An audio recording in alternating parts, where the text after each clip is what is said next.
Welcome to MCTV. ముందుగా headlines చూద్దాం. విద్యుత్ ఛార్జీలకు సంబంధించి వైసీపీ చేస్తున్న రచ్చ చూస్తుంటే దొంగే దొంగ దొంగ అరుస్తున్న చందంగా మారింది. ఎమ్మెల్యే షాజహాన్ బాషా ఎద్దేవా. వైసీపీ చేస్తున్న ఆందోళన చూసి ప్రజలు చీదరించుకుంటున్నారన్న ఎమ్మెల్యే. ముందస్తు పథకం ప్రకారమే గాలివీడు ఘటన జరిగింది. ఎంపీ పెద్దిరెడ్డి మిథున్ రెడ్డి ఆరోపణ. సుదర్శన్ రెడ్డిపై పెట్టిన తప్పుడు కేసులపై న్యాయ పోరాటం చేస్తామన్న ఎంపీ. విద్యుత్ ఛార్జీల పెంపుపై వైసీపీ చేస్తున్న రచ్చ చూస్తుంటే దొంగే దొంగ దొంగ అన్నట్టుగా చందంగా ఉందని ఎమ్మెల్యే షాజహాన్ బాషా విమర్శించారు. నేడు మదనపల్లి పట్టణంలోని ఎమ్మెల్యే నివాసం వద్ద విలేకరుల సమావేశాన్ని నిర్వహించారు. ఈ సమావేశంలో ఉప సర్పంచ్ భారతి, కౌన్సిలర్ గాంధీ, టీడీపీ నాయకులు వెంకటేష్, మేడం సిద్దప్ప, నీలకంఠ, మధుబాబు, మస్తాన్, నాగయ్య, విజయలక్ష్మి తదితరులు పాల్గొన్నారు. ఈ సందర్భంగా ఎమ్మెల్యే మాట్లాడుతూ వైసీపీ అధికారంలో ఉన్నప్పుడు 9 పర్యాయాలు విద్యుత్ ఛార్జీలు పెంచిందన్నారు. అప్పుడు కమిషన్ల కోసం ఇష్టారాజ్యంగా ఒప్పందాలు చేసుకోవడంతో ఇప్పుడు ఇబ్బందులు ఎదురవుతున్నాయని పేర్కొన్నారు. ఇప్పుడు విద్యుత్ ఛార్జీలపై వైసీపీ ఆందోళన చేయడాన్ని ప్రజలు చేదరించుకుంటున్నారని అన్నారు.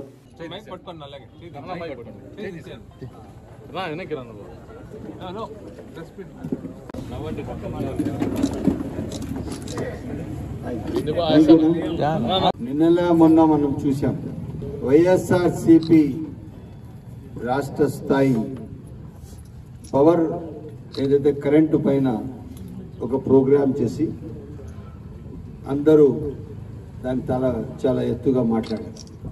కాకపోతే మదనపల్లిలో మాట్లాడినారు. మదనపల్లి ఇన్ఛార్జ్ లేదు, చంద్రబాబు నాయుడు గారు పెంచలేదు, నేను రాను అని చెప్పి ఆయన రాయకుండా ఉన్నాడు. అదేవిధంగా రాష్ట్ర ఆర్థిక పరిస్థితులు అధోగతి పాలు చేసిన చరిత్ర వైఎస్ జగన్మోహన్ రెడ్డి గారు.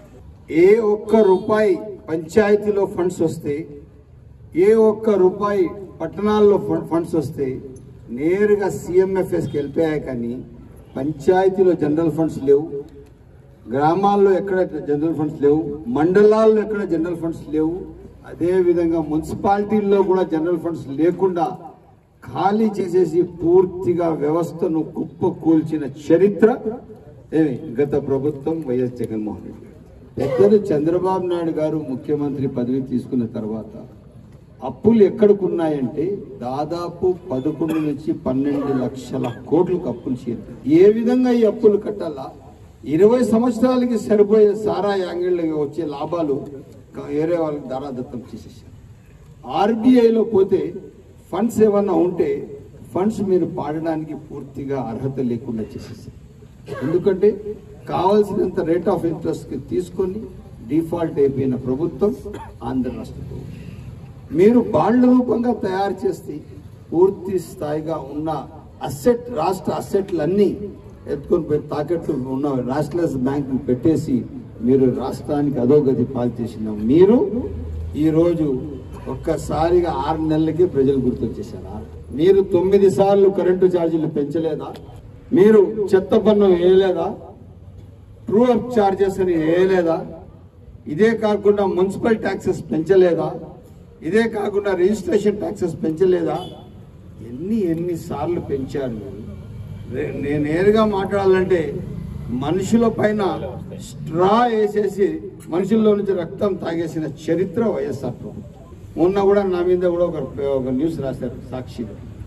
30 లక్షల రూపాయలు తహసీల్దార్కి అడిగినారట. నేనేం చేశానంటే నేరుగా 5 కోట్ల రూపాయలకు పరువు నష్ట దావా వేసినాను. ఎవరెవరికి ఇచ్చినాను? సంబంధిత అధికారికి, జగపతి పబ్లికేషన్స్కి, ఎడిటర్కి, ముగ్గురికి ఇచ్చాను. ఎవరైతే దీనికి కారకులేనో వాళ్ళకి ముగ్గురికి ఇచ్చాను. ఇప్పుడు సంబంధిత అధికారి వచ్చింది, నాకు సంబంధం లేదు, నాకు ఎమ్మెల్యే అడగలేదని చెప్పి స్టేట్మెంట్ ఇచ్చారు. సో ఇంకా వాళ్ళు ఎట్లా కూడా ఫేస్ చేయాల్సిందే. ఎందుకంటే ఏ ఆధారంతో రాశారు అది ఇంకా అంత ఈజీగా మనం కూడా వదిలే పరిస్థితి. దాని క్రమంగా ఈరోజు రాష్ట్ర పరిపాలన గాడిలో పెట్టిన చరిత్ర చంద్రబాబు నాయుడు గారి. ఈరోజు ఎన్ఆర్ఈజిఎస్ లో దాదాపు మేము మదనపల్లి కాన్స్టిట్యున్సీకి 15 నుంచి 20 కోట్ల రూపాయలు డెవలప్మెంట్ పంచాయతీరాజ్ ద్వారా ఇస్తున్నాం. ఇదే కాకుండా ఆర్డబ్ల్యూఎస్ లో ఇంకొక 15-20 కోట్లు ఇస్తున్నాం. ఇదే కాకుండా మున్సిపాలిటీలో నిన్న 1 కోటి రూపాయలకి భూమి పూజలు చేశాం. మొన్న అంతా దాదాపు 70-80 లక్షలకు భూమి పూజలు చేశాం. అదే కాకుండా వాటర్ సప్లైకి దాదాపు 1 కోటి రూపాయల వరకు ఇప్పటి వరకు 6 నెలలకి మేము అన్ని బోర్లు వేయడం జరిగింది. ఎక్కడ ఎవరు అడిగినా ఈ రోజు తెల్లవారి కూడా నేను దాదాపు 10 ఏరియాలు పోయి కాలనీలు విజిట్ చేసి వాళ్ళకి కావాల్సిన రోడ్లు కాలువలకు మాట ఇచ్చి వస్తున్నాను. తెల్లవారి 7 గంటలకు లేస్తే రాత్రి 11, 12 గంటల వరకు నిరంతరం ప్రజల్లో ఉండి ప్రజా సమస్యలుగా పనిచేశాం. నేను సూటిగా అడుగుతున్నాను, 2014 నుంచి 2024 వరకు మీరు 2 పర్యాలు ఎమ్మెల్యేలు ఉన్నారు. మీ ఎమ్మెల్యేలు ఎవరన్నా ప్రజల దగ్గర పోయి మాట్లాడిన చరిత్ర ఉందా? 9 నుంచి 14 వరకు నేను నిరంతరం ప్రజల్లో ఉన్నాను. ఇప్పుడు 24 నుంచి ఇప్పటి వరకు ఈ రోజు వరకు కూడా నేను నిరంతరం ప్రజల్లోనే ఉన్నాను. గెలిచిన 6 నెలల దాఖలాల్లో ఇవన్నీ మేము చేస్తే మీరు ఏం చేశారు? ఎక్కడెక్కడ భూములు ఖాళీ ఉన్నాయి సర్వేలు చేయండి, రాష్ట్రానికి భూ సర్వే పెట్టండి. ఏదేది ఎట్లా ఉందో ఇవన్నీ మనం చేయాలా? ఎప్పుడు ఎట్లా డెవలప్ చేయాలంటే డెవలప్మెంట్ తర్వాత మేము ఎట్లా డెవలప్ కావాలో అది నా కార్యక్రమం చెప్పండి అని అడిగిన చరిత్ర వైఎస్ఆర్సీపీ నాయకుడు. నిన్న ఒక అధికారికి ఒక వైసీపీ నాయకుడు చాలా అవమానకరంగా ప్రవర్తించాడని చెప్పి పవన్ కళ్యాణ్ గారు, రాష్ట్ర డిప్యూటీ సీఎం గారు, ముఖ్యమంత్రి గారు ఇద్దరు మాట్లాడుకొని నిన్న పవన్ కళ్యాణ్ గారు నేరుగా గాలివీడికి రావడం జరిగింది. అది ఎందుకు? ఒక సందేశం ఏమంటే ప్రతి ఒక్కరి కోసం మేమున్నాము, అధికారుల కోసం కూడా మేమే ఉన్నాం. పరిపాలన దక్షతలో వాళ్ళకు అవమానం జరిగితే మాకు అవమానం జరిగినట్లే, ఎట్టి పరిస్థితిలో వాళ్ళకు చేతి వదిలేదు లేదని చెప్పి ఒక ఆలోచనతో రాష్ట్ర ప్రభుత్వం పనిచేస్తుంది. మీరు వైసీపీ నాయకులు ఎక్కడ కూడా కానీ మాట్లాడే నైతిక విలువలు పోగొట్టుకున్నారు. మీరు మాట్లాడచ్చు, రాజ్యాంగం మీకు హక్కు కల్పించింది, వాస్తవాలు మాట్లాడండి. ఒక మాట మాట్లాడే ముందు మీరు ఏదో కరెంట్ పైన మేము ధర్నా చేస్తున్నాము, మేము 9 సార్లు పెంచినాము, ఇప్పుడు ఏమన్నా టీడీపీ వాళ్ళు పెంచింటే అది వాస్తవాలు తెలపండి, అది ఆ మాట చెప్పండి, అప్పుడు ఒప్పుకుందాం. మీరేమో ఒక్కసారి కూడా కరెంట్ మేము పెంచలేదు, మేము చాలా మంచోళ్ళు, ఇప్పుడే మీరు పెంచబోతున్నా అని చెప్పి మాట్లాడితే అది పద్ధతి కాదు. ఎప్పుడు మంచిగా మిగిలిపోతుంది, చెడ్డ చేస్తే చెడ్డగానే ఉండిపోతారు. వాస్తవాలు మాట్లాడేది నేర్చుకోండి. ఇంకా మాట్లాడాలంటే వక్ఫ్ ప్రాపర్టీస్ లో చాలా పెద్ద స్కామ్ వైసీపీలో ఉందని, వైసీపీ ఎమ్మెల్యేలు తినేసినారు, మంత్రులు తినేసినారని నా దగ్గర పూర్తి చిట్టా ఉంది. మాట్లాడడానికి సిద్ధం ఉంటే వేదిక మీరు ఎంచుకోండి, ఎక్కడ కావాలో అక్కడ వచ్చి నేను మాట్లాడడానికి సిద్ధంగా ఉన్నా అని చెప్పి సభాముఖంగా సవాల్ చేస్తున్నాను. షాజహాన్ బాషా అధ్యక్షతన ఈ పత్రికా విలేకరుల సమావేశం ఏర్పాటు చేయడమంటే కరెంటు బిల్లులు పెంచారని చెప్పి జగన్మోహన్ రెడ్డి గారు ధర్నాకు పిలుపునిచ్చి రైతులు లేకపోయినా కేవలం కార్యకర్తలతో ధర్నా చేసే కార్యక్రమం చేపట్టాడు. నిజానికి ఈ కరెంటు బిల్లులు పెంచి పీపీఏలు రద్దు చేసి గత ప్రభుత్వం చంద్రబాబు నాయుడు వద్దంటున్న పవర్ పర్చేస్ అగ్రిమెంట్లు రద్దు చేసి ట్రూ అప్ ఛార్జీల పేరుతో, సర్ఛార్జీల పేరుతో, కరెంటు సర్దుబాటు ఛార్జీల పేరుతో రకరకాలుగా విద్యుత్ ఛార్జీలు పెంచాడు జగన్మోహన్ రెడ్డి గారు. ఆయన 25 సంవత్సరాలకు అగ్రిమెంట్ చేసుకుని ఏ సమయంలో రేట్లు ఎలా పెరగాలన్న విషయం ఆయనే అగ్రిమెంట్ చేసుకున్నాడు. దాని ప్రకారం రేట్లు పెరుగుతా పోతా ఉన్నాయి. దాన్ని కప్పిపుచ్చి ఈ రోజు కూటమి ప్రభుత్వం మీద రేట్లు పెంచుతా ఉందని చెప్పి దొంగ దొంగ దొంగ నడిచినట్లుగా పెంచినటువంటి జగన్మోహన్ రెడ్డి గారు కరెంట్ ఛార్జీలు పెంచింది అతనే, ఈ రోజు ధర్నాలకు పిలుపునిస్తా ఉండేది అతనే. నిజానికి 2014 నుండి 19 వరకు ఎక్కడ కూడా చంద్రబాబు నాయుడు ఒక్కసారి కూడా కరెంట్ ఛార్జీలు పెంచలేదు.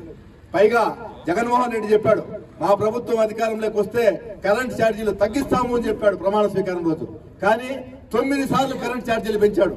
ఈ విధంగా పెంచి 25 సంవత్సరాల కాలానికి అగ్రిమెంట్లు చేసుకుని రేట్లు పెంచే విధంగా, డిస్కమ్ల మీద భారం పడే విధంగా దాదాపు 1,50,000 కోట్ల రూపాయలు భవిష్యత్తులో భారం పడే విధంగా అగ్రిమెంట్లు చేసుకుని ఆయనే ఈ రోజు ధర్నాలకు పిలవడం ఎక్కడ ఇది ప్రపంచ విడ్డూరంగా ఉంది.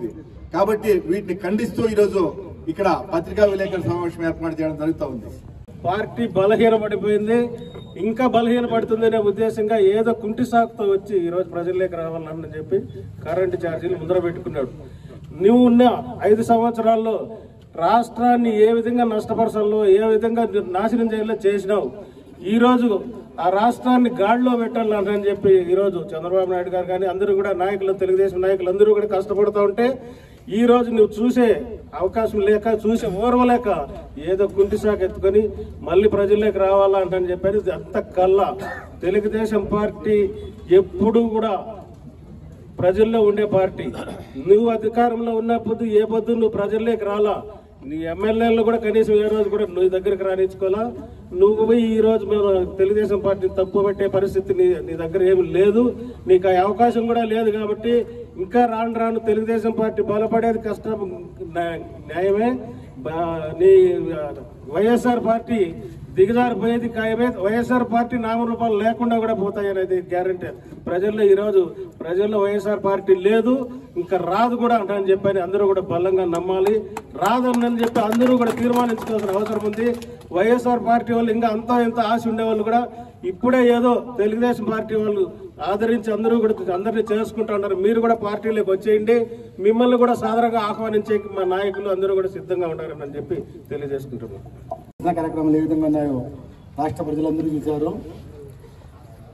పార్టీలో ఎందుకంటే కరెంటు ఛార్జీలు పెంచిందంటే దానికి రైతులతో నిరసన చేయాల. రాష్ట్రంలో ఏ ఒక్క రైతన్నా నిరసన కార్యక్రమం పాల్గొన్నట్టు మీ పత్రికా విలేకరులను గ్రహించారా, చూసారా? ఎందుకంటే 9 సార్లు పెంచి 10వసారి కూడా అగ్రిమెంట్ రాసిచ్చేసి ఇంకా దిగిపోతా ఉన్న ఉద్దేశంతో అగ్రిమెంట్ రాసిచ్చేసి రాష్ట్ర విద్యుత్ సంస్థని నష్టాల ఊబిలో దించిన పార్టీ ఏదన్నా ఉంటే గత ప్రభుత్వం. ఈ రేట్ల పెంపకములు పెంచిన దాంట్లో ఈ రాష్ట్ర ప్రభుత్వం ఎటువంటి ఇన్వాల్వ్మెంట్ లేదు. మీరు ఎందుకంటే మీరు రాసుకున్నటువంటి అగ్రిమెంట్లు ఒప్పందాలతో ఈ కరెంట్ ఛార్జీలు పెరిగాయి, కానీ తెలుగుదేశం పార్టీ ప్రభుత్వము కుటుంబీ ప్రభుత్వము పెంచింది అని ప్రజల్లోకి నిరసన కార్యక్రమాలు నిర్వహించాలనుకోవడము మీ అవివేకానికి అర్థం పెడుతుంది. ఖచ్చితంగా మీ మాటల్ని నమ్మే పరిస్థితిలో ఈ రాష్ట్రంలో ప్రజలు ఎవరు లేరు, మీ పార్టీ క్యాడర్ కూడా లేదు. ఎందుకంటే ఒక నిరసన కార్యక్రమం అంటే రైతులు ఉండాలి, దాంట్లో రైతులు పాల్గొనాలి. ఏ రాష్ట్రంలో చేసినట్టు అన్ని జిల్లాల్లో ఏ ఒక్క రైతు పాల్గొనలేదు. అంతటితో మీ పార్టీకి రైతుల్లో ఉన్నటువంటి ఉనికి ఏందో అర్థం పట్టింది.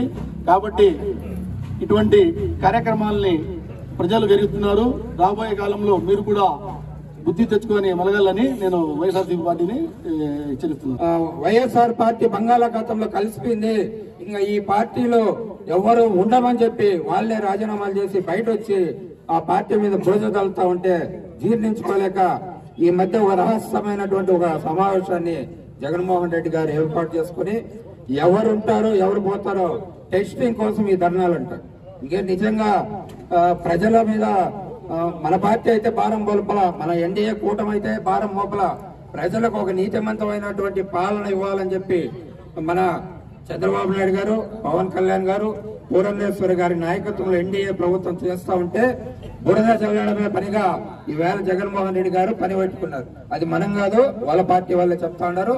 ఈవేళ మీరు గమనిస్తున్నారు, 6 నెలల కాలంలో లక్షలాది కోట్ల రూపాయల పెట్టుబడులతో ఈవేళ చంద్రబాబు నాయుడు గారు మన ఆంధ్ర రాష్ట్ర అభివృద్ధి ధ్యేయంగా, ఆంధ్ర రాష్ట్రంలో ఉన్నటువంటి యువతకు ఉపాధి ధ్యేయంగా కోట్లాది రూపాయల పెట్టుబడులతో ప్రపంచ నలుమూలల నుంచి కూడా ఈవేళ మన రాష్ట్రానికి వస్తుంటే ఓర్వలేక కేవలం జగన్మోహన్ రెడ్డి గారి పార్టీ బురద జల్లమే పని పెట్టుకునింది. ఇది ప్రజలు గమనిస్తున్నారని చెప్పి తెలియజేసుకుంటూ నాకు ఈ అవకాశం కల్పించినటువంటి గౌరవ శాసనసభ్యులు షాజహాన్ బాషా గారికి, మీడియా సోదరులకు నా శిరస్సు వంచి నమస్కారాలు తెలియజేసుకుంటూ ముందస్తు పథకం ప్రకారమే గాలివీడు ఘటన జరిగిందని రాజంపేట ఎంపీ పెద్దిరెడ్డి మిథున్ రెడ్డి ఆరోపించారు. నేడు మదనపల్లి పట్టణ సమీపంలో వైసీపీ నాయకులు బాబ్జాన్ ఇంటిలో విలేకరుల సమావేశాన్ని నిర్వహించారు. ఈ సమావేశంలో మాజీ MLC Naresh Kumar Reddy, municipal chairperson Varapana Manuja, vice చైర్మన్లు నూర్ ఆజాం, జింకా వెంకటాచలపతి, మాజీ AP MDC chairman Shamim Asleem మరియు వైసీపీ ప్రజా ప్రతినిధులు, నాయకులు పాల్గొన్నారు. ఈ సందర్భంగా ఎంపీ మాట్లాడుతూ సుదర్శన్ రెడ్డిపై పెట్టిన తప్పుడు కేసులపై న్యాయ పోరాటం చేస్తామన్నారు. బీటీ కళాశాలను యూనివర్సిటీగా చేయాలని, ప్రభుత్వ మెడికల్ కాలేజీని కొనసాగించాలని డిమాండ్ చేశారు. వాటర్ గ్రిడ్ పథకంలో మదనపల్లె పట్టణానికి అవకాశాన్ని కల్పించామని కోరారు. 6 నెలల కూటమి ప్రభుత్వంలో 1,00,000 కోట్లు అప్పులు చేశారని విమర్శించారు.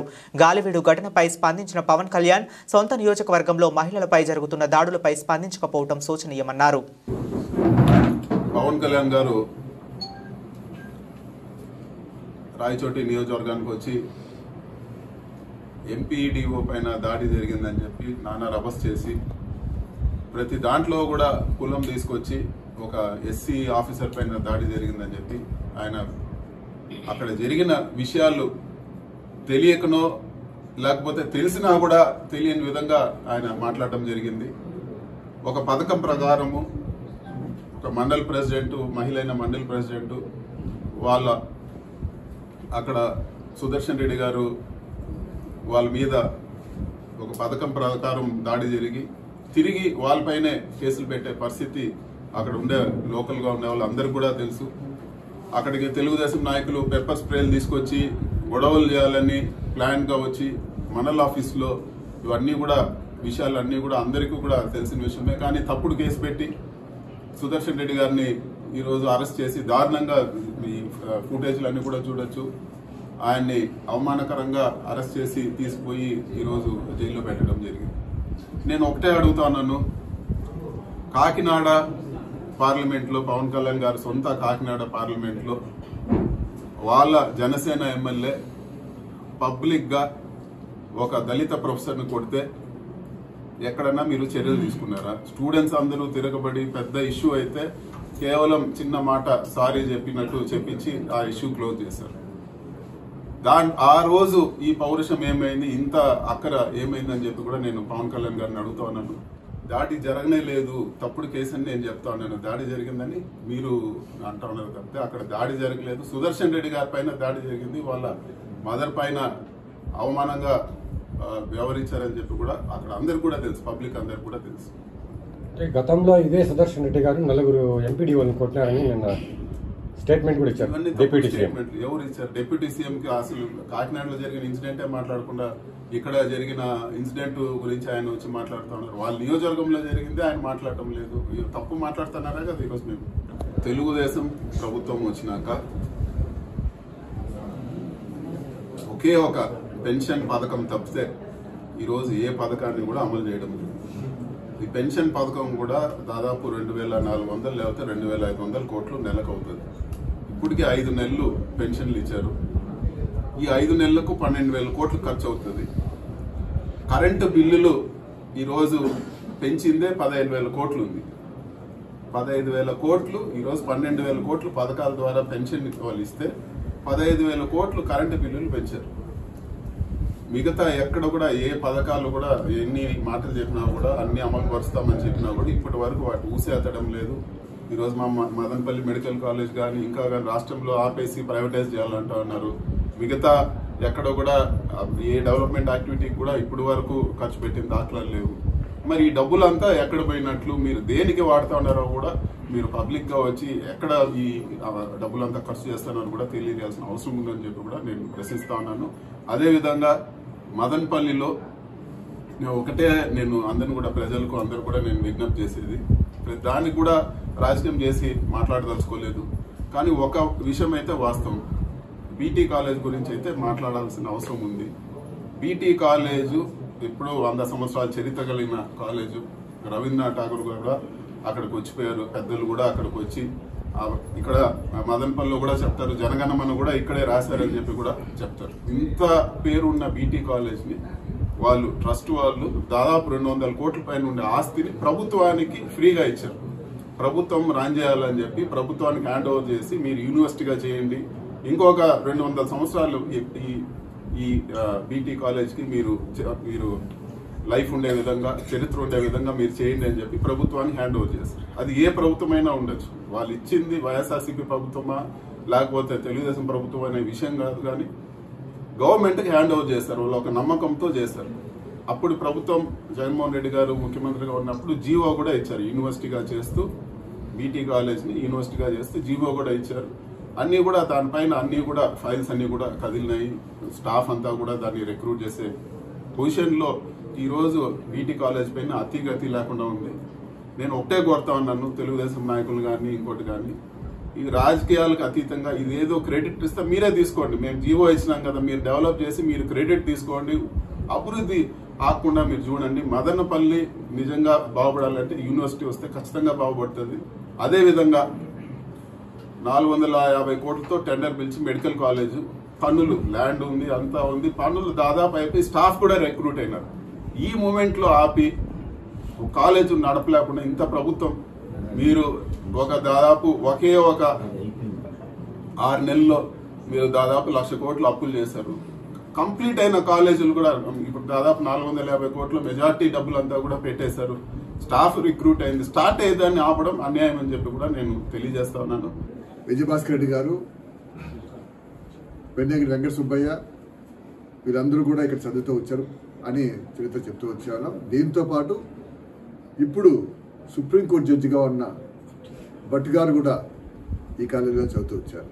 నాతో అడిగినారు ఒకసారి, బట్ వచ్చి ఏమడిగినారంటే నరేష్ ఈ విషయంలో బీటీ కాలేజ్ విషయంలో ఏమన్నా చేస్తే, ఎందుకంటే అది పూర్తిగా ముందు మేము చదువుకునేటప్పుడు ఉన్న ఆ శోభయము ఇవన్నీ ఇప్పుడు లేకుండా పోవడము ఫీల్ అయ్యి దానికి ఏమన్నా చేయొచ్చు కదా, ట్రస్ట్ ప్రాపర్టీ కదా, దాన్ని మనం ఏం చేయగలుగుతాము అని చెప్పాను నేను. ఈరోజు ఆ ట్రస్ట్ నుంచి యూనివర్సిటీకి తీసుకొచ్చి ట్రస్ట్తో ఒప్పించి యూనివర్సిటీ, అది మామూలుగా ట్రస్ట్ నుంచి ఒప్పించి జీవో తెప్పించడం అనేది మామూలు వ్యవహారం కాదు. డెవలప్మెంట్కి ఖర్చు పెట్టడం అనేది చాలా ఈజీ వ్యవహారం. ఇప్పుడు ఎంపీ గారు చెప్పినట్లు సుమారు 200-300 కోట్ల పైన దాన్ని వర్తుంది. 65 ఎకరాల దాకా ఉంటే ఆ ప్రాపర్టీని గవర్నమెంట్కు బదలాయిస్తూ యూనివర్సిటీ చేసేందుకు అవకాశం ఇచ్చిన దానికి అంత పెద్ద త్యాగం వాళ్ళు చేసినప్పుడు గవర్నమెంట్ దానికి కావాల్సిన స్టెప్స్ తీసుకోవాల్సిన బాధ్యత గవర్నమెంట్ పైన ఉంది. ముఖ్యంగా ఎప్పుడు కూడా ఒక స్థానంలోనే డెవలప్ చేయించి హైట్ చూపించే అలవాటు కాకుండా మొదటి నుంచి విద్యా సంస్థలకు సెంటర్గా ఉన్న, ఎందుకంటే ఈ ప్రాంతంలో వేరే అభివృద్ధి అవకాశాలు లేవు. ఉంటే విద్యకు సెంటర్గా ఉన్న ఈ ప్రాంతంలో దీని యూనివర్సిటీగా తీసుకుని మంచి దీన్ని తీసుకుపోతూ వస్తే మీకు కూడా గుర్తింపు ఉంటుంది. నేను ఎంపీ గారు చెప్పినట్లు అభివృద్ధి చేస్తే ఆ క్రెడిట్ మీరు తీసుకోండి. జీవో ఇప్పించడం అనే చర్య కంటే కూడా ముఖ్యంగా ఇక్కడ ఆ ట్రస్ట్ నుంచి వాళ్ళ కన్సెంట్ తీసుకుని రావడం అనేది చాలా పెద్ద చర్య. దాన్ని తీసుకొచ్చి జీవో తెప్పించిన తర్వాత డెవలప్మెంట్ చేపిస్తే ఈ ప్రాంత వాసులందరికీ కూడా ఎకనామికల్గా అయితేనేమి, ఎడ్యుకేషన్గా అయితేనేమి చాలా అభివృద్ధి చెందుతుంది. మనం చేస్తాం. జనసేన రాష్ట్ర నాయకులు రామాంజనేయులు ఆధ్వర్యంలో రక్తదాన శిబిరాన్ని నిర్వహించడం అభినందనీయమని ఎమ్మెల్యే షాజహాన్ బాషా తెలిపారు. నేడు మదనపల్లి జిల్లా ప్రభుత్వ ఆసుపత్రిలో రక్తనిధి కేంద్రం నందు జనసేన ఆధ్వర్యంలో రక్తదాన శిబిరాన్ని నిర్వహించారు. ఈ కార్యక్రమంలో జన సైనికులు పాల్గొన్నారు. ఈ సందర్భంగా ఎమ్మెల్యే మాట్లాడుతూ రామాంజనేయులు మదనపల్లె జిల్లా ప్రభుత్వ ఆసుపత్రిలో రక్తనిధి కేంద్రంలో రక్త నిల్వలు తక్కువగా ఉన్నాయని తెలుసుకుని ఈ శిబిరాన్ని ఏర్పాటు చేయడం అభినందనీయమన్నారు. ఈయన సేవాగుణం, సమాజం పట్ల బాధ్యతను ప్రతి ఒక్కరూ ఆదర్శంగా తీసుకోవాలని కోరారు.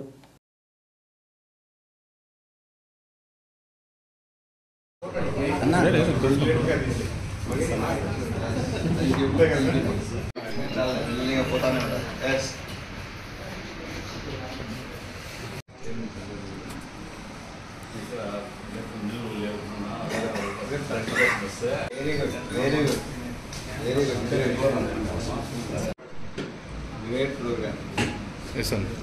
ఓకే, మా అన్న రామాంజన్న గారు మదనపల్లి కాన్స్టిట్యున్సీ నాయకులు ఇక్కడికి వచ్చి వేరే వాళ్ళ బంధువులకి బ్లడ్ కావాలని చెప్పి అడిగినప్పుడు బ్లడ్ బ్యాంక్లో 2 యూనిట్లు ఉన్నాయి, ఒక యూనిట్ ఎవరన్నా రక్తం ఇచ్చి యూనిట్ తీసుకువెళ్ళండి అని చెప్పినప్పుడు ఆయనకి చాలా బాధపడి ఎందుకు ఇట్లా ఇంత తక్కువ బ్లడ్ ఉంది బ్లడ్ బ్యాంక్లో అని చెప్పి సపరేట్గా జనసేన నాయకుల ఆధ్వర్యంలో ఈరోజు బ్లడ్ హెల్త్ క్యాంప్ పెట్టడం జరిగింది.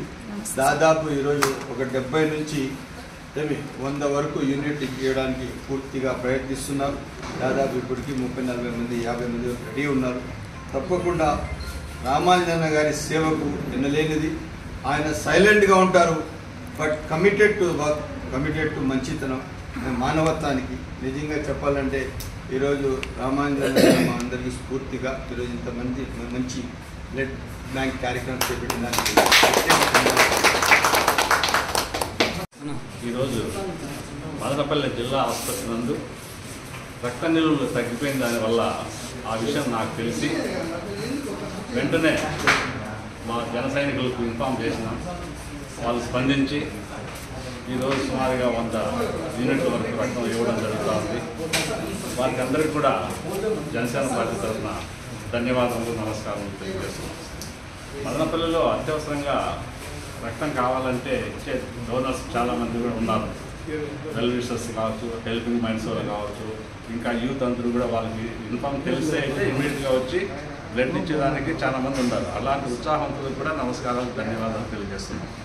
ముఖ్యంగా అత్యవసరమైనప్పుడు మనకు రక్తం కావాలంటే ఎంతమంది గ్రూపుల్లో పెట్టుకొని వాళ్ళు తెచ్చిచ్చినంత వరకు కూడా ఆలస్యం అవుతుంది. కాబట్టి ఇమీడియట్గా మాకు అందుబాటులో ఉండేటువంటి పద్ధతులతో నెలకు కానీ 2 నెలలకు కానీ ప్రతిసారి మేము ఇక్కడ బ్లడ్ నిలువలు తగ్గినప్పుడంతా కూడా మేము ఇస్తామని చెప్పేసి ఈ సందర్భంగా మీకు తెలియజేస్తున్నాం.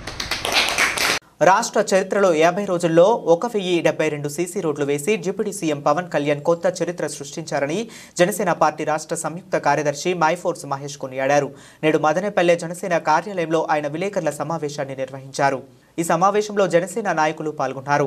ఈ సందర్భంగా మైఫోర్స్ మహేష్ మాట్లాడుతూ గడిచిన 5 ఏళ్ల వైసీపీ పాలనలో రాష్ట్రంలో ఒక్క రోడ్డు వేసినా పాపాన పోలేదన్నారు. కూటమి ప్రభుత్వం అధికారంలోకి వచ్చిన వెంటనే డిప్యూటీ సీఎంగా పంచాయతీరాజ్ శాఖ మంత్రిగా పవన్ కళ్యాణ్ తనదైన శైలిలో పనిచేస్తున్నారని గుర్తు చేశారు. మన్యం ప్రాంతంలో పర్యటిస్తూ రోడ్డు ముఖం కూడా చూడని అనేక గ్రామాలకు రోడ్డు సౌకర్యం కల్పించడం జరుగుతుందని తెలిపారు. రాష్ట్ర చరిత్రలో ఎన్నడూ లేని విధంగా 50 రోజుల్లో 1072 సీసీ రోడ్లు వేసి రికార్డు సృష్టించారని పేర్కొన్నారు. జై జనసేన, జై జనసేన, జై జనసేన, జై జనసేన, జై జనసేన, జై జనసేన, జై జనసేన, జై జనసేన, జై జనసేన, జై జనసేన, జై జనసేన, జై జనసేన. పవన్ కళ్యాణ్ గారి నాయకత్వం వర్ధిల్లాలి, పవన్ కళ్యాణ్ గారి నాయకత్వం వర్ధిల్లాలి, పవన్ కళ్యాణ్ గారి నాయకత్వం వర్ధిల్లాలి. జై జనసేన, జై జనసేన, జై జనసేన, జై జనసేన. పల్లెలు బాగుపడితే దేశం బాగుపడుతుందనే ఒక నానుడిని ఆయన ఈరోజు నిజం చేస్తున్నారు. 50 రోజుల్లో 11,072 రోడ్లు అనేది కళలో కూడా జరగనివి, పేపర్ పైన కూడా రాయలేనివి.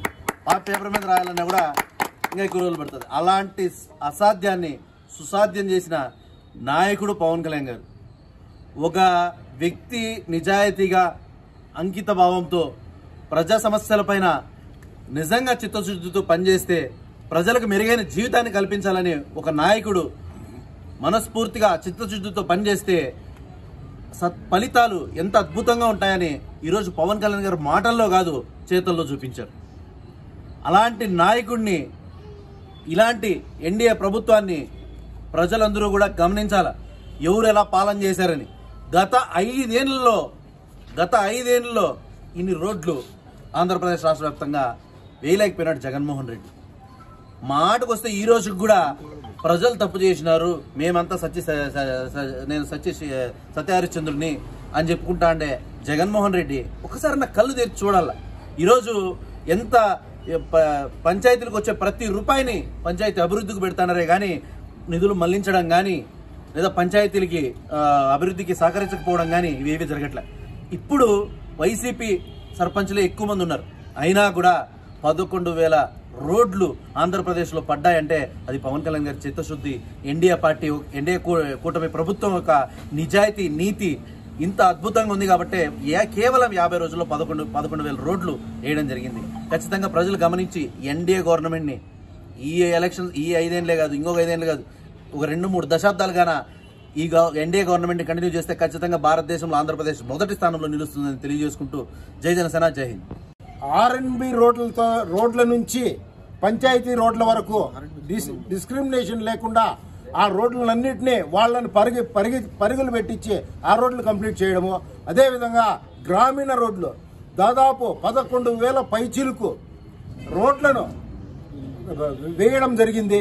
అదేవిధంగా 6,200 కోట్లు అంటే వైసీపీ ప్రభుత్వం మొత్తం డబ్బులను వేరే డిపార్ట్మెంట్లకైతే పంపించుకొని రోడ్లను నాశనం చేస్తే ఆయన చార్జ్ తీసుకున్న 50 రోజుల్లో 11,000 పైచీలకు రోడ్లు వేసి ఒక చరిత్ర సృష్టించినాడు.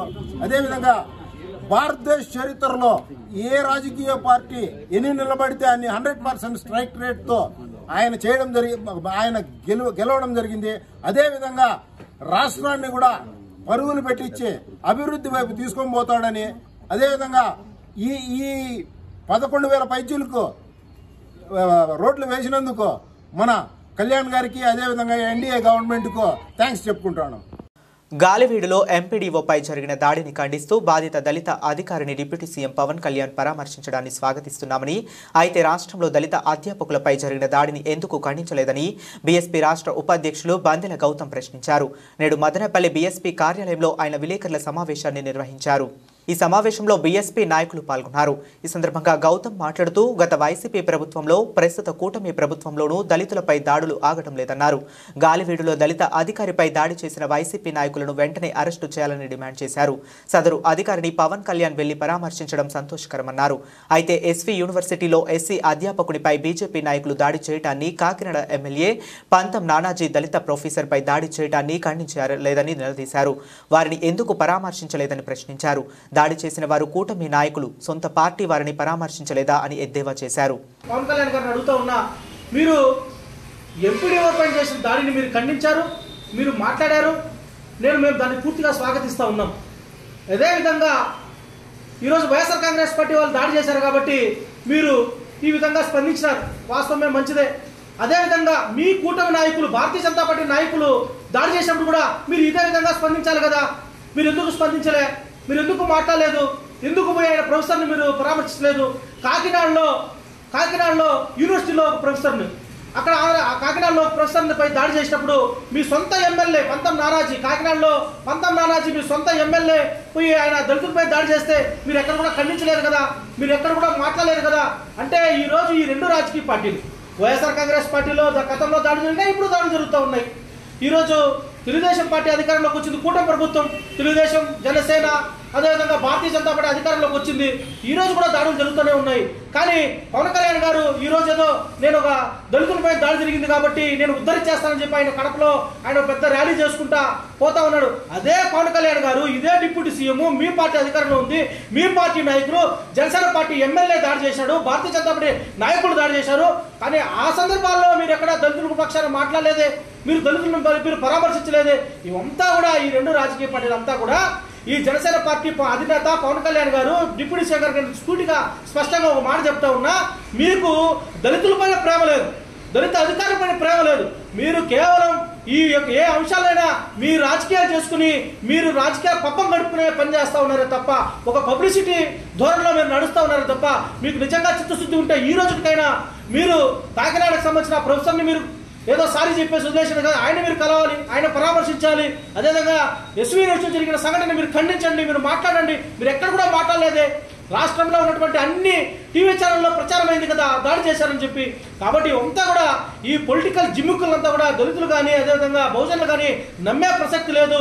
వీళ్ళ పబ్బం గడుపుకోవడానికి, వీళ్ళ రాజకీయ స్వప్నాల కోసం ఇవంతా చేస్తా ఉన్నారు తప్ప ఇలాంటివి కాదు. వైఎస్ఆర్ కాంగ్రెస్ పార్టీలో దాడులు జరిగినాయి, తెలుగుదేశం పార్టీ అధికారంలో ఉంది, ఈరోజు కూడా ప్రభుత్వాలు దాడులు జరుగుతూ ఉన్నాయి. ప్రభుత్వాలు మారుతున్నాయి తప్ప దళితులపైన జరిగే దాడులు మాత్రం ఆగడం లేదు. కాబట్టి మేము ఈ విధంగా సందర్భంగా ఈ రెండు రాజకీయ పార్టీలు కూడా మాట చెప్తా ఉన్నాం. ఏదైతే మీరు చేసినటువంటి ఈ జిమ్ముకులు ప్రజలను నమ్మే ప్రసక్తి లేదు అని చెప్పి సందర్భంగా తెలియజేస్తూ పవన్ కళ్యాణ్ గారికి చివరగా ఒకటే మాట చెప్తా ఉన్నా, మీకు నిజంగానే దళితుల పట్ల, దళిత అధికారుల పట్ల, బహుజనుల పట్ల నిజంగానే చిత్తశుద్ధి ఉంటే తిరుపతి యూనివర్సిటీ ప్రొఫెసర్ని మీరు పరామర్శించాలి, ఆయన మాట్లాడాలి. కాకినాడలో జరిగినటువంటి సంఘటనను ఏదో పాత అయిపోయింది కాదు, ఆయన కూడా మీరు అదే అనేక సార్లు మీరు కాకినాడ విన్నారు కదా, ఒక్కసారి కూడా పరామర్శించారు. కాబట్టి వాళ్ళను కూడా మీరు పరామర్శించాలి. ఈ రాజకీయ స్వప్నాల కోసం ఇలాంటి కార్యక్రమాలు చేయొద్దని చెప్పి నేను తెలియజేస్తా ఉన్నా. ఎన్నికల సమయంలో కూటమి పార్టీలు విద్యార్థులకు ఇచ్చిన హామీలను వెంటనే అమలు చేయాలని ఎస్ఎఫ్ఐ రాష్ట్ర ఉపాధ్యక్షులు ప్రతాప్ డిమాండ్ చేశారు. నేడు మదనపల్లి పట్టణంలోని ఓ ప్రైవేట్ ఫంక్షన్ హాల్ నందు ఎస్ఎఫ్ఐ అన్నమయ్య జిల్లా ప్రథమ మహాసభ సందర్భంగా ముఖ్య నాయకుల సమావేశం జరిగింది. ఈ సమావేశంలో ఎస్ఎఫ్ఐ రాష్ట్ర ఉపాధ్యక్షులు పరమేష్, జిల్లా కార్యదర్శి నరసింహ, మాజీ ఎస్ఎఫ్ఐ నాయకులు హరిశర్మ తదితరులు పాల్గొన్నారు. ఈ సందర్భంగా వారు మాట్లాడుతూ విద్యార్థులకు ఇబ్బంది కలిగించే జీవోలను వెంటనే కూటమి ప్రభుత్వం రద్దు చేస్తూ ఫీజు రియంబర్స్మెంట్ను వెంటనే విడుదల చేయాలని డిమాండ్ చేశారు. అదేవిధంగా మదనపల్లిలోని బీటీ కళాశాలను యూనివర్సిటీగా చేయాలని, ప్రభుత్వ మెడికల్ కళాశాలను ప్రభుత్వం నిర్వహించాలని డిమాండ్ చేశారు.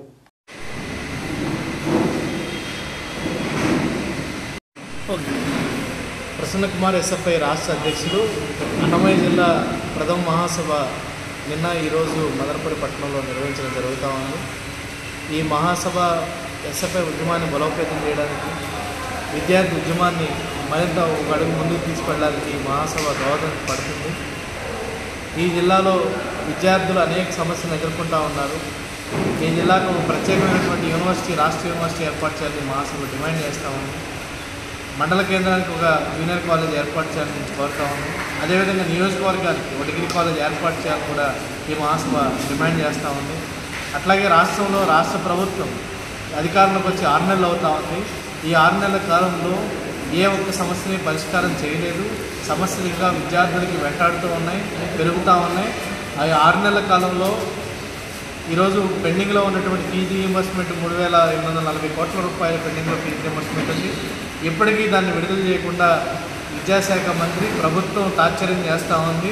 అదేవిధంగా ఈరోజు డిగ్రీలో అనేక విధాలు నూతన జాతీయ విద్యా విధానం పేరుతో ఈరోజు సెమిస్టర్ విధానం కావచ్చు, లేదంటే హానర్స్ విధానం కావచ్చు, ఇంటర్న్షిప్ విధానం కావచ్చు, గందరగోళానికి గత ప్రభుత్వం సృష్టించింది. దీన్ని పునరాలోచన చేయాల్సినటువంటి అవసరం ఉంది. డిగ్రీలో ఎట్లాంటి విద్యను అందిస్తే మరింత ముందుకు వెళ్తుందనేటువంటి ఆలోచన ప్రభుత్వం చేయాల్సినటువంటి అవసరం ఉంది. అదేవిధంగా గత ప్రభుత్వం జీవో నెంబర్ 77 తీసుకొచ్చి ఈ రాష్ట్రంలో ప్రైవేటు ఎయిడెడ్ విద్యా సంస్థల్లో పీజీ చదువుకునేటువంటి విద్యార్థులకు ఫీజు రింబర్స్మెంట్ ఎగనామం పెట్టింది. ఈ జీవో రద్దు చేస్తామని లోకేష్ గారు యువగళం పాదయాత్రలో హామీ ఇచ్చాడు. నేను అధికారంలోకి వస్తే 100 రోజుల్లో ఈ జీవోని రద్దు చేస్తాం, అందరికీ పీజీ విద్యార్థులకి ఫీజు రింబర్స్మెంట్ ఇస్తామని చెప్పాడు. 6 నెలలు అవుతా ఉంది, ఇప్పటికీ ఆ జీవో గురించి మాట్లాడడం లేదు. అందుకనే రాష్ట్ర ప్రభుత్వం వెంటనే జీవో నెంబర్ 77, అదేవిధంగా పెండింగ్లో ఉన్నటువంటి 3,880 కోట్ల రూపాయల ఫీజు రింబర్స్మెంట్ని వెంటనే విడుదల చేయాలని దేని పక్షంలో రాష్ట్ర వ్యాప్తంగా ఉద్యమానికి మరలా శ్రీకారం చుడతామని ఎస్ఎఫ్ఐ ప్రభుత్వాన్ని హెచ్చరిస్తుంది. అన్నమయ్య జిల్లా మొదటి మహాసభ ఈరోజు మదనపల్లి పట్టణంలో నిర్వహించుకోబోతున్నాం. ఈ మహాసభ సందర్భంగా విద్యారంగంలో ఉన్నటువంటి సమస్యల పరిష్కారం కోసం ఈ మదనపల్లి వేదిక కాబోతుంది.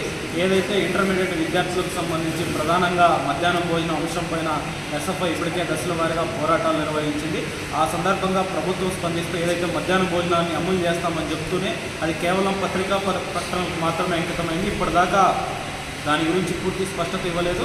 అందులో భాగంగానే డిగ్రీ మరియు ఇంజనీరింగ్, ఫార్మసీ చదివేటువంటి విద్యార్థులకు సంబంధించి 3,700 కోట్ల రూపాయలకు పైబడి ఈరోజు వసతి దీవెన, విద్యా దీవెన బకాయిలు పెట్టింది. వాటిని వెంటనే విడుదల చేయాలని, దాంతోపాటు సంక్షేమ హాస్టల్స్ ఇప్పటికే శిథిల వ్యవస్థకు చేరుకున్నాయి.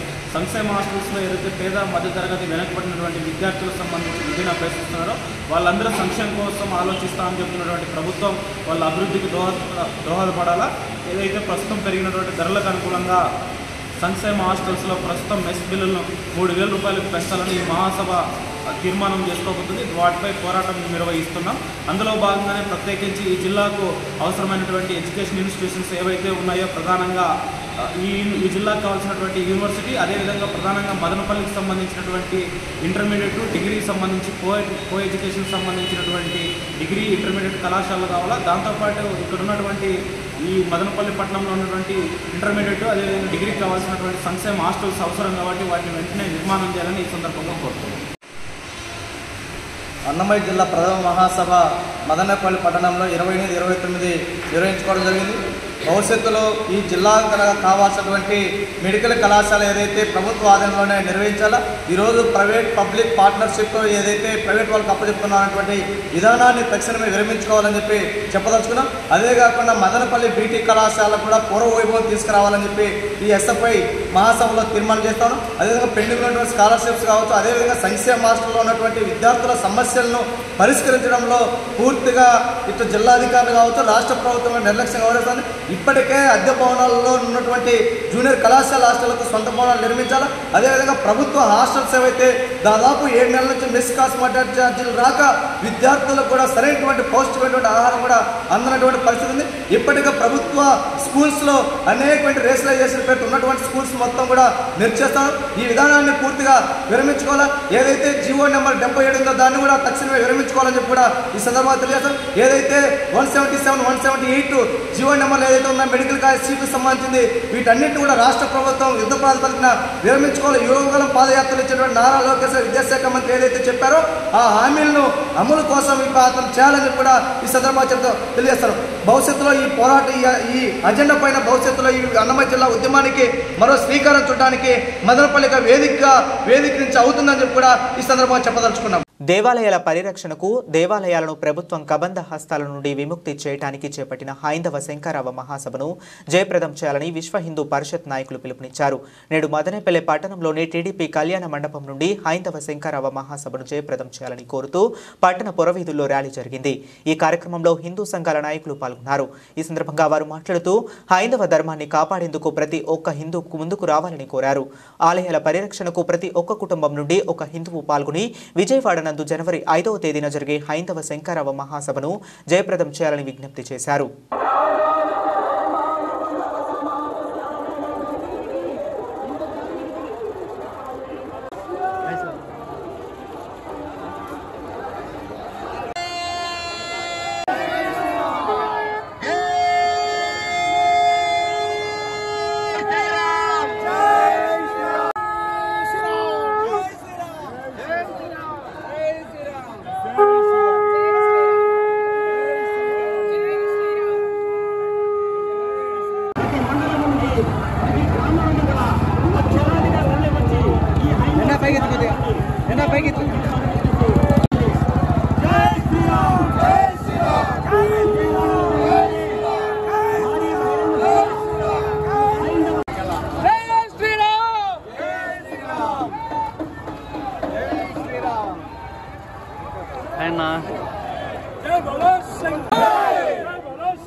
జనవరి 5వ తేదీన విజయవాడలో మన హిందూ సత్తా ఏదో హైందవ శంకరావంలో వినిపించాలని ఈ మదనపల్లిలో ఈ ధార్మిక సమ్మేళన జరుగుతుంది.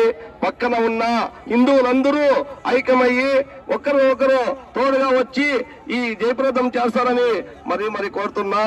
జై శ్రీరామ్.